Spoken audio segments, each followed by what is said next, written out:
पाली शहर के कोतवाली थाना क्षेत्र के सुभाष नगर बी इलाके में सोमवार सुबह जमीन विवाद को लेकर दो परिवारों में जबरदस्त झगड़ा हो गया। पिछले 7 दिनों से चल रहा यह विवाद अचानक इतना बढ़ गया कि दोनों पक्षों में लाठी डंडों और पत्थरों से एक दूसरे पर हमला हो गया। घटना सुबह करीब 8 बजे की है। विवाद के दौरान दोनों ओर से लगातार पत्थरबाजी की गई और सड़क पर खड़ी गाड़ियों में जमकर तोड़फोड़ की गई। पिकअप, लोडिंग टेम्पो और टैक्सी के शीशे लाठियों से तोड़ दिए गए। इस झगड़े में 3 लोग गंभीर रूप से घायल हो गए। श्रवण, जगदीश और दिनेश। जगदीश की हालत गंभीर होने पर उसे जोधपुर रेफर किया गया है। घटना का सीसीटीवी फुटेज भी सामने आया है, जिसमें दोनों पक्षों को पत्थरबाजी और लाठीचार्ज करते हुए साफ देखा जा सकता है। फुटेज में एक व्यक्ति को पत्थर लगने के बाद बेहोश होकर गिरते हुए भी देखा गया। पीड़ित पक्ष की लक्ष्मी देवी ने आरोप लगाया कि उनके जेठ के चचेरे भाइयों की उनके प्लॉट पर नजर है, जिसे लेकर पिछले हफ्ते से विवाद चल रहा था।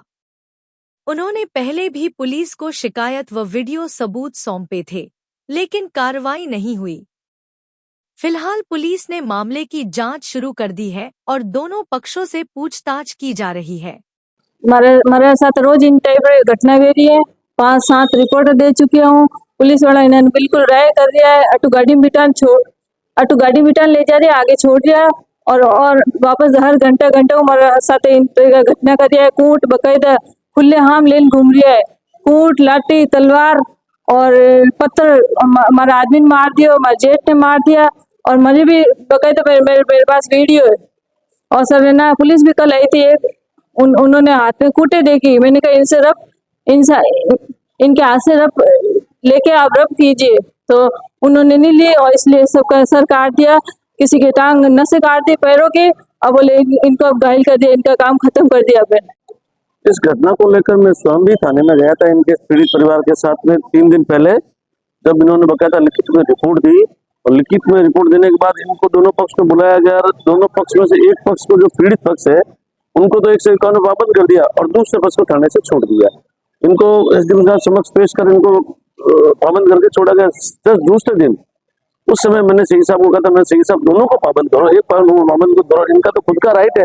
और उन्होंने अपनी स्वयं की जमीन बेच दी है, लेकिन उन्होंने मेरी बात को नजरअंदाज करते हुए मामलों को नहीं करवान किया, मामला भी दर्ज नहीं किया। स्वयं उनकी पीड़ित पक्ष की पत्नी थाने में थी, उनके भाई थाने में थे और वो थाने में थी, उन्होंने ध्यान नहीं दिया। चलो कोई बात नहीं। दूसरे दिन सैकड़े इनके बच्चे के साथ मारपीट हुई, वो बच्ची भर्ती है। उसके बाद में भी उसके ऊपर कोई कार्रवाई नहीं हुई, जिसके कारण उनके हौसले बुलंद हुए। आज सुबह की ये घटना, घर में घुसकर गाड़ियों को तोड़फोड़ करना, उनके साथ मारपीट करना और जानलेवा हमला करना, उन लोगों के हौसले बढ़ रहे हैं। मैंने सुबह सही साहब को फोन करके फिर बताया, मैंने कहा सर आपकी उदासीनता के कारण ये फिर घटना हुई है, अगर समय रहते कार्रवाई कर दे तो इस परिवार के साथ ये घटना फिर नहीं करती।